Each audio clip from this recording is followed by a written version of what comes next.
What's going on, comic book fans? John Haddock here from Think About Comics. Today I'm going to be talking about Killadelphia issue 3 from Image Comics.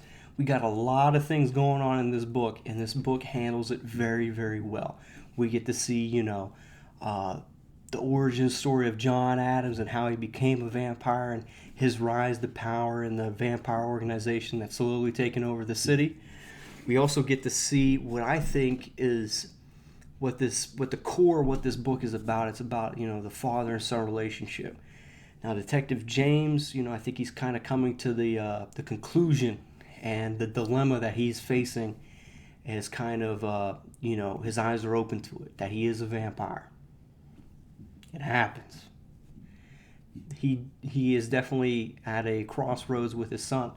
Their relationship has always been on the rocks, but I think now it's, more visible to him. His son is very vocal about how he feels about his dad, and his dad kind of, has a moment where he's by himself in the book, and he, I'm not going to spoil it, but, he definitely comes to a couple realizations about his life, and I feel that the character isn't happy where he's at in his life.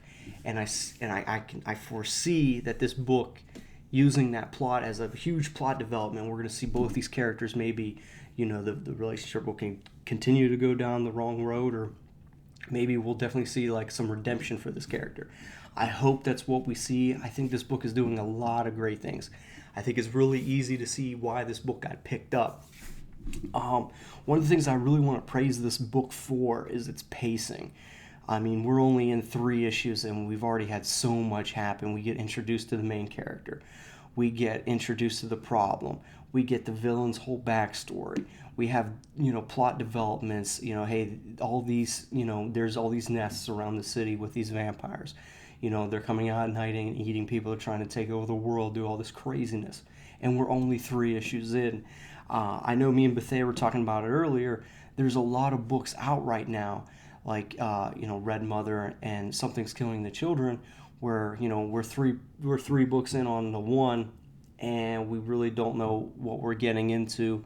And I'm sorry, 2 books in on Red Mother, and we're 5 books in now into Something That's Killing the Children, and we kind of don't know the full story of what to expect. There's still a lot of suspense that I feel that shouldn't be there. But with this book, I feel like all the cards are on the table. We understand what the plot is. We understand what the problem is, and it's kind of now in the player and the main character's hands on how they want to play their cards. How are they going to figure this problem out? Are they going to be able to put their differences aside, come together, and defeat this vampire army that the second president has gathered? I think that's what this book's strong suit is it laid everything out in these first 3 issues. I think from now, this book is just going to keep on going, and I think it's the snowball effect. I think these next 5 issues, I don't know how long they plan on going with this story, but it's going to be one of those books that ends in a really cool climactic way that's just going to be awesome. And if you're not reading this book, I don't know why.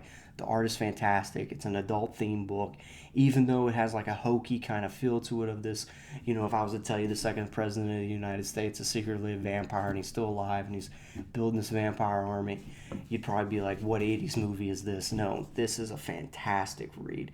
I am eagerly waiting issue 4, and guys, you got to check this out.